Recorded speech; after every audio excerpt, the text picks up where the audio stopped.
الحمدللہ والصلاة والسلام علی رسول اللہ وعلی آلہ واصحابہ اجمعین اما بعد اعوذ باللہ من الشیطان الرجیم بسم اللہ الرحمن الرحیم رب اشرح لی صدری ویسر لی امری واحلل عقدۃ من لسانی یفقہوا قولی رب ارحمہما کما ربیانی صغیرا آمین۔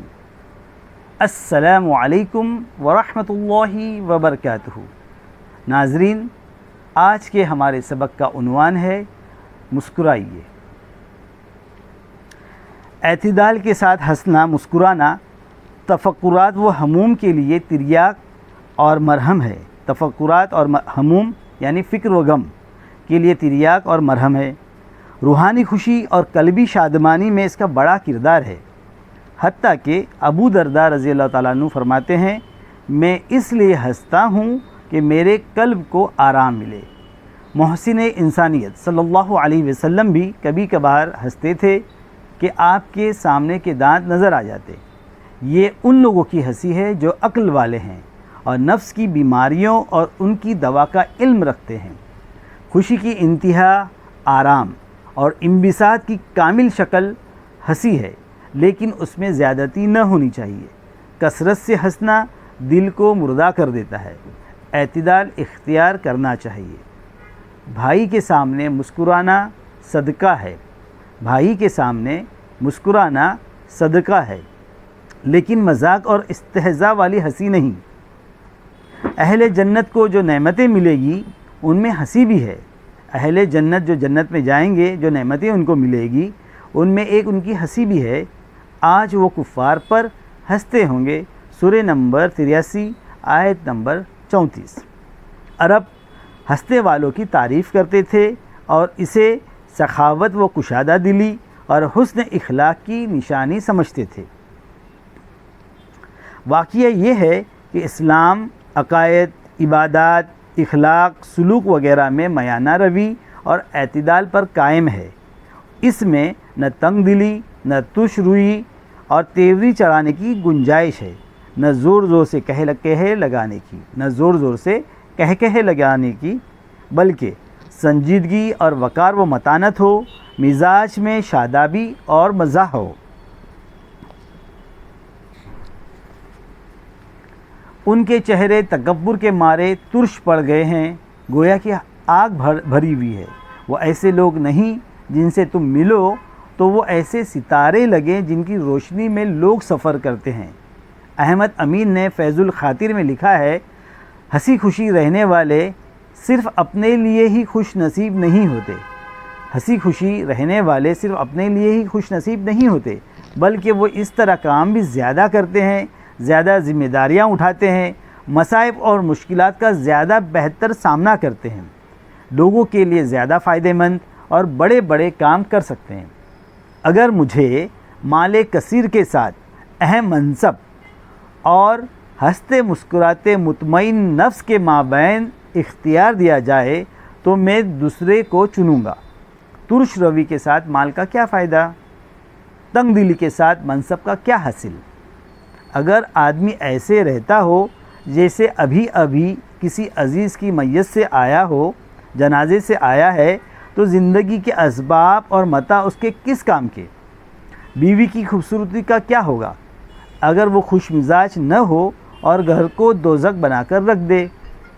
اس سے تو 1000 درجہ وہ بیوی بہتر ہے جو اتنی خوبصورت نہ ہو لیکن اپنے گھر والوں کو خوش رکھے۔ ظاہری اور نمائشی خوش مزاجی مفید نہیں۔ انسان کو مسکرانا چاہیے کیونکہ اس کا پورا ماحول مسکراتا ہے۔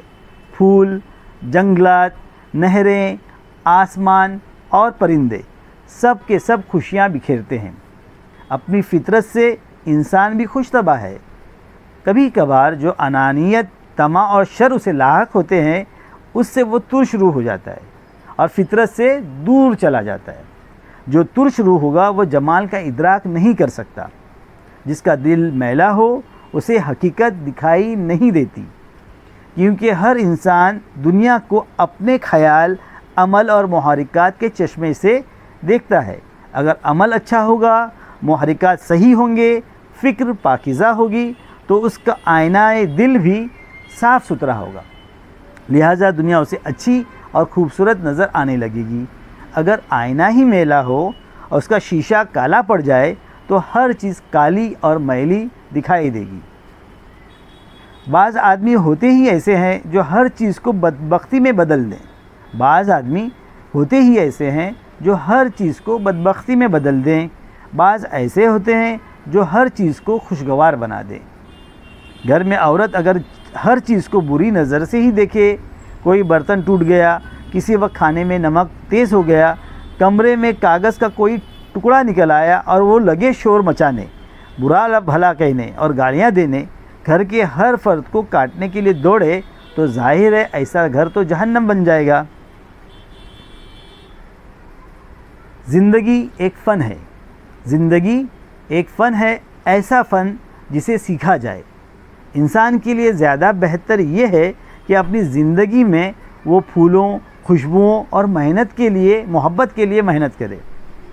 انسان کے لیے زیادہ بہتر یہ ہے کہ اپنی زندگی میں وہ پھولوں، خوشبوؤں اور محبت کے لیے محنت کرے، بجائے اس کے کہ وہ اپنی جیبیں بھرے یا بینک بیلنس بڑھائے، اس کے لیے محنت کرے۔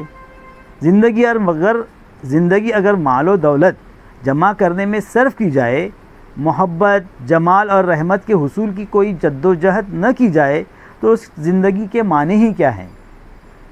بہت سے لوگ زندگی کی خوشیوں کے لیے اپنے آنکھیں کھولتے ہی نہیں، انہیں تو بس درہم اور دینار اور روپیہ پیسہ دکھائی دیتا ہے۔